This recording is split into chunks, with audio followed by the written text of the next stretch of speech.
A very good morning, dear students.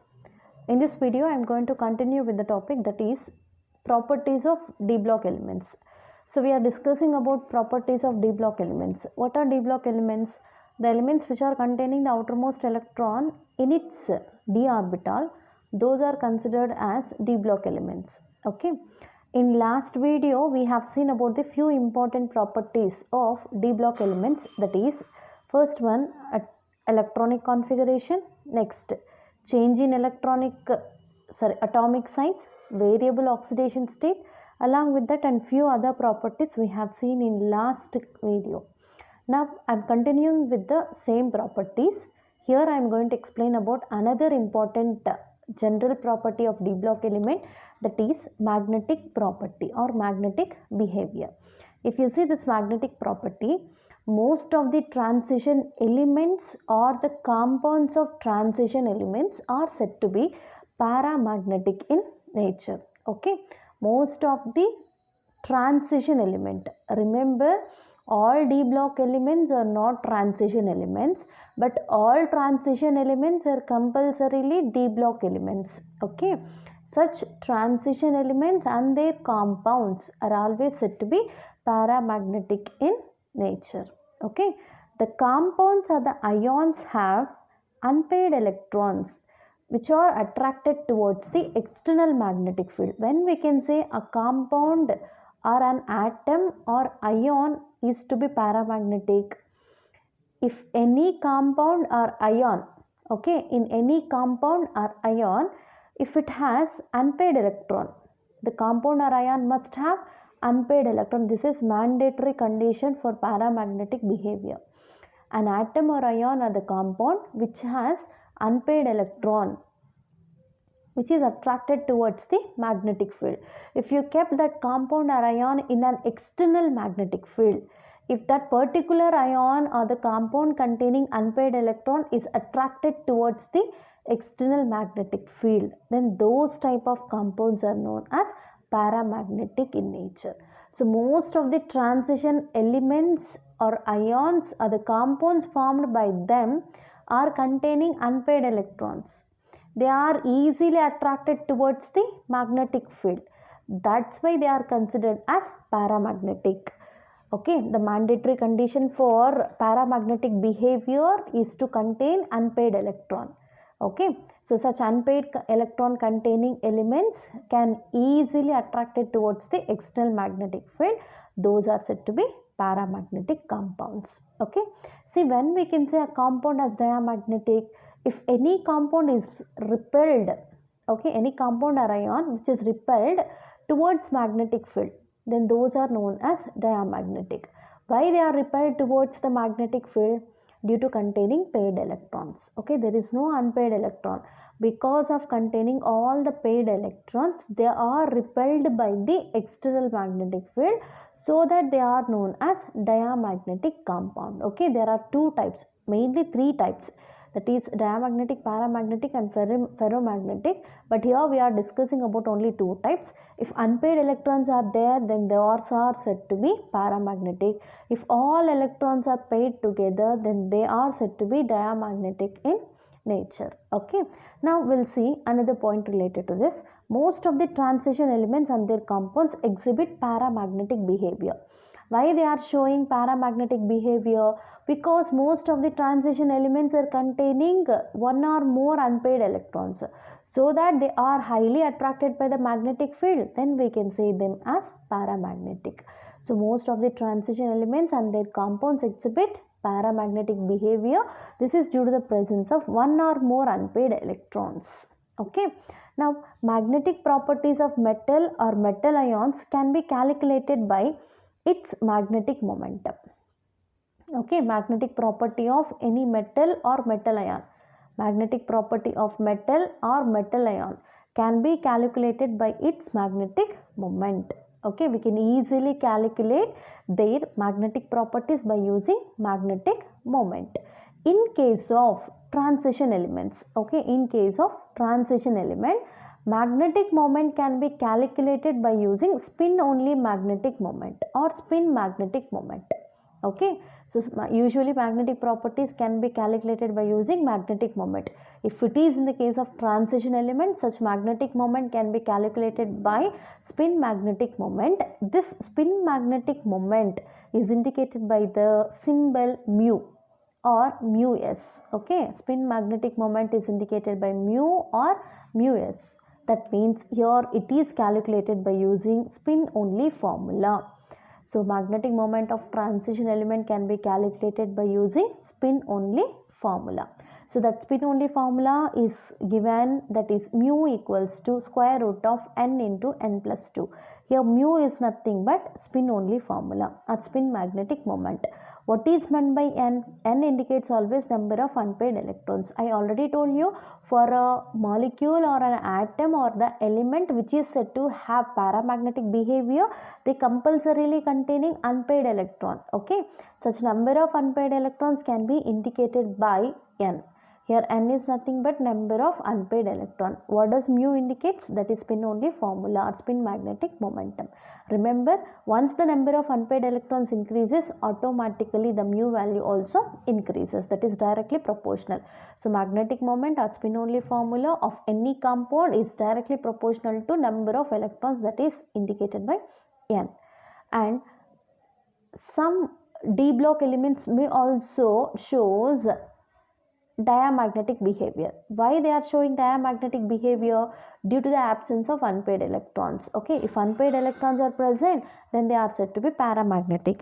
Most of the d block elements or transition elements are containing unpaired electrons, then we can consider them as paramagnetic. But in few cases, such type of elements do not contain unpaired electron. All the electrons are get paired up. In such case, they are said to have diamagnetic behavior. Best example for such type of d block element is nothing but zinc. Zinc and its compounds. In that compounds of zinc can exist in the +2 oxidation state. Okay, zinc and its compounds are always said to be diamagnetic. So zinc atomic number is 30. Its electronic configuration of 3D series elements we have seen in last class, that is Ar, that is argon 3d10 4s2. See here, all the electrons in d orbital as well as s orbital are completely filled. There is no free electron, no unpaired electron, so that it is diamagnetic. In the same manner, in compounds, zinc can exist in the form of Zn+2. Okay, here its electronic configuration, when it can exist in +2 oxidation state, if it lose 2 electrons from the s orbital. Okay, whatever 2 electrons present in s orbital, if any element lost that electron, then it can exist in +2. In its state, its configuration is Ar 3d10 4s0. Ar 3d10 4s0. Okay, that means here also no electron is present in s orbital, but 10 electrons present in d orbital, which are completely paired. That means even in this oxidation state, no free electron is present. All the electrons are got paired up. So due to the absence of unpaired electron, zinc and its compounds are always said to be diamagnetic. Okay, so most of the transition elements are paramagnetic, that is due to containing only unpaired electron. If there is no unpaired electron, then such type of compounds are diamagnetic. Best example for that is zinc and its compound. So there is a chance to ask question based on this magnetic moment. Here you can see, calculate magnetic moment of Mn+2 ion. Okay, manganese. So manganese is the element which is related to 3D series. For that manganese ion, here they have given oxidation state of ion manganese, that is Mn+2. For this manganese ion, we want to find out magnetic moment. First write manganese atomic number. What is manganese atomic number? 25. Its configuration is argon 3d5 4s2. Understand? After that, write its oxidation state configuration, Mn+2. Okay, for this Mn+2, it loses 2 electron. In this state, it is going to lose 2 electron.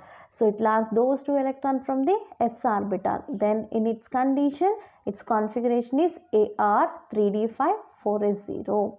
No more electron in s orbital. So that is what I have represented here. in orbital dxy, dyz, dzx, dx square y square and dz square. These are the 5 d orbitals. Each suborbital is containing 1 electron. N is equals to 5. What does N indicates? N is nothing but number of unpaired electron. So here all the 5 electrons present in the orbital are completely unpaired. So N value is now 5. N equals to 5.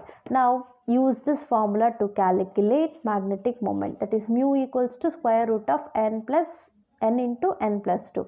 What is n value here? N value is 5. Then substitute that 5 into 5 plus 2. 5 plus 2 is 7. 7 into 5, 35. Square root of 35 value is nothing but around 5.92. Square root of 36 is nothing but 6. Around square root value of 35 is said to be 5.92. Here it is indicated by capital B and capital M. So this is nothing but units of spin only magnetic moment.